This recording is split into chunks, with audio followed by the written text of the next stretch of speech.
Obitelj i dom najveći su darovi koje imamo. Danas ćemo zajedno uputiti molitvu za zaštitu naših najmilijih.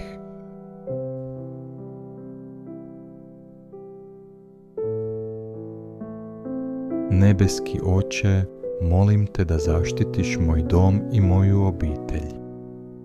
Neka tvoj mir ispuni svaki kutak ovog mjesta. Čuvaj nas od bolesti, nesreće i svega što nam želi oduzeti radost i ljubav. Pomozi nam da budemo složni, da opraštamo jedni drugima i da budemo oslonac jedni drugima. Blagoslovi naš dom, naše srce i naše živote. Neka tvoja prisutnost uvijek bude s nama. Amen.